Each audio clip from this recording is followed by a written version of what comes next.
बिस्मिल्लाहिर्रहमानिर्रहीम। अस्सलामुअलैकुम students, welcome to the Chem Explorer. उम्मीद है कि आप सब लोग ठीक होंगे। आज हम स्टडी करेंगे मैथ स्पेक्ट्रोमेट्री के बारे में। अगर अभी तक आप लोगों ने मेरे चैनल को लाइक, शेयर और सब्सक्राइब नहीं किया तो जल्दी से मेरे चैनल को लाइक करें, शेयर करें और सब्सक्राइब करें।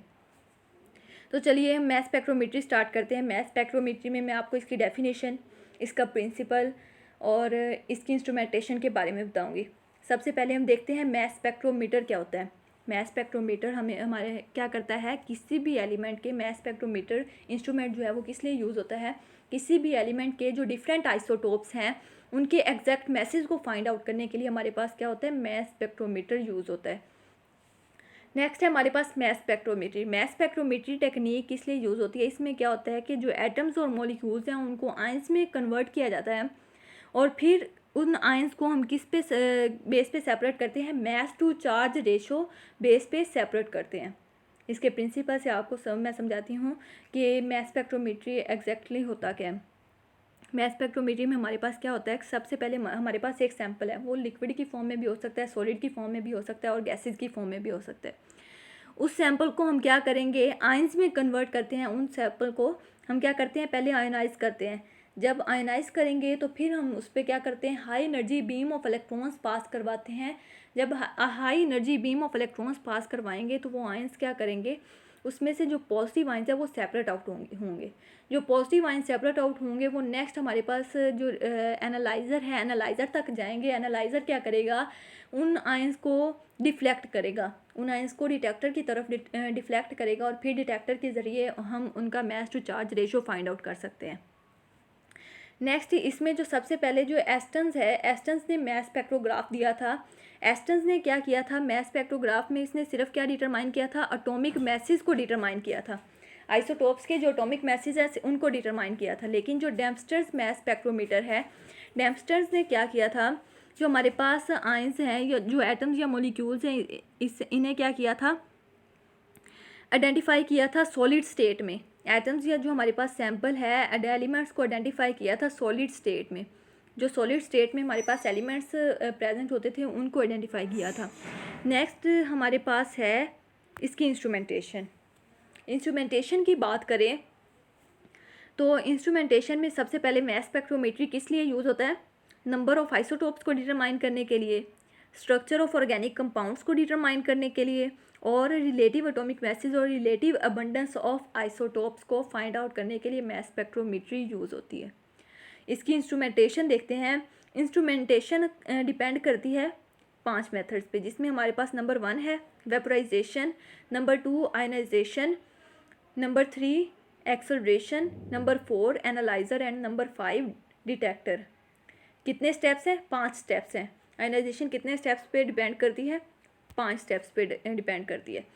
तो इसमें हमारे जो मैथ स्पेक्ट्रोमेट्री है वो 5 स्टेप्स पे बेस करती है। इसमें हमारे पास ये इसकी डायग्राम मैंने बताई हुई है। इसको आगे मैं डायग्राम को एक्सप्लेन करती हूँ, मैंने आगे थ्योरी लिखी है तो आप उधर से देख सकते हैं। मैं डायग्राम को एक्सप्लेन करती हूँ। सबसे पहले हमारे पास क्या है, एवेपोरेशन या आयनाइजेशन चैम्बर, वेपोराइजेशन चैम्बर या इवेपोरेशन चैम्बर।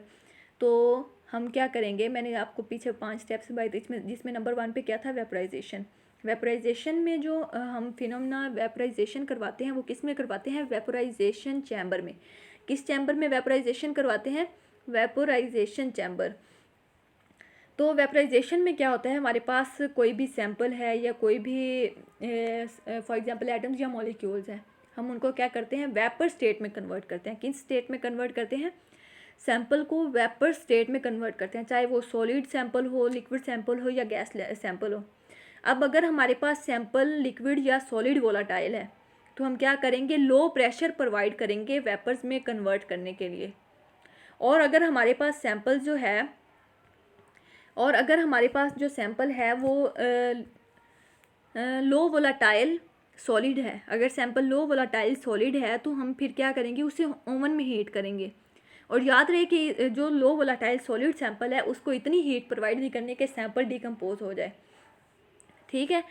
तो अगर हमारे पास सैंपल सॉलिड गैसेज स्टेट में है तो हमें वेपोराइजेशन करवाने की ज़रूरत ही नहीं है। जब सैंपल गैसेज फॉर्म में होगा तो हमें वेपोराइजेशन करवाने की ज़रूरत ही नहीं है। जो हमारे पास वेपर्स प्रोड्यूस होंगे उनके लिए प्रेशर हमें कितना चाहिए होगा, बहुत कम प्रेशर चाहिए होता है, जिसमें हमारे पास 10⁻⁻⁶ टू 10⁻⁻⁷ कितना प्रेशर चाहिए होता है, 10⁻⁻⁶ टू 10⁻⁻⁷।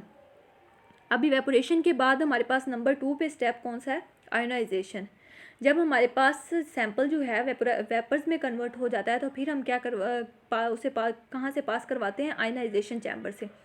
आयोनाइजेशन चैम्बर में क्या होता है, the vapours produced by ionisation chamber then allowed to enter into the ionisation chamber where high energy beam of electrons are bombarded on them. इसमें क्या होता है, मैंने आपको क्या कहा कि जो वेपर्स हमने प्रोड्यूस किए हैं उनको हम क्या करवाते हैं, आयोनाइजेशन चैम्बर से पास करवाते हैं।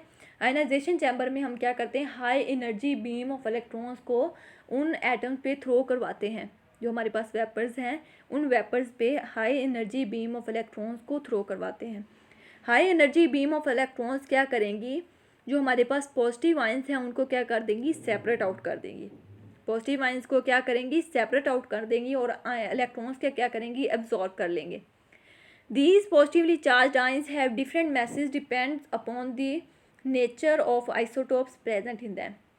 अब जो हमारे पास पॉजिटिवली चार्ज्ड आयंस प्रोड्यूस हुए हैं उन सब में जो हर आयन है उसका जो डिफरेंट आयंस हमारे पास है उनका मैस सेम नहीं होगा। उनका मैस किस पे डिपेंड करेगा, नेचर ऑफ आइसोटोप्स पे डिपेंड करेगा। मैस किस पे डिपेंड करेगा, नेचर ऑफ आइसोटोप्स पे। उन जो वेपर्स है जो आयंस हमारे पास प्रोड्यूस हुए हैं उनका मैस किस पे डिपेंड करेगा, नेचर ऑफ आइसोटोप्स पे। आयनाइजेशन के बाद नेक्स्ट स्टेप हमारे पास आ जाता है एक्सेलरेशन का। सो एक्सेलरेशन में जो हम पोटेंशियल डिफरेंस अप्लाई करते हैं वो कितना करते हैं, 500 टू 2000 वोल्ट्स।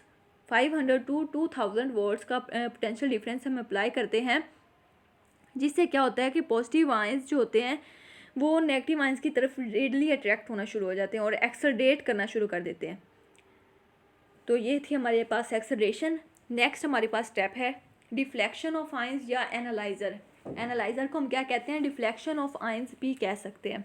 एनालाइज़र में क्या होता है, जो हमारे पास पीछे से पॉजिटिव आयंस आ रहे होंगे आयनाइजेशन चैम्बर से, वो क्या करेंगे, एनालाइज़र तक पहुंचेंगे। एनालाइज़र पे जब एनालाइज़र तक पहुंचेंगे तो एनालाइज़र क्या करेगा, उन आयंस को डिफ्लेक्ट कर देगा। एनालाइज़र में जो हम क्या करते हैं, इसमें मैग्नेटिक फील्ड प्रेजेंट होती है। The accelerated ions are subjected to the magnetic field where they experience a magnetic field. जहाँ पे वो मैग्नेटिक फील्ड एक्सपीरियंस करते हैं और क्या करते हैं, डिफ्लेक्ट हो जाते हैं। अब ये डिफ्लेक्शन भी जो वो डिपेंड करती है उनके साइज़ पे। अगर स्मॉलर साइज़ होंगे तो क्या करेंगे, ज़्यादा डिफ्लेक्ट करेंगे, लेकिन अगर लार्जर साइज़ होंगे तो वो क्या करेंगे, कम डिफ्लेक्ट करेंगे। तो इसकी एक इक्वेशन है हमारे पास, mass to charge is equals to h²r² divided by 2e।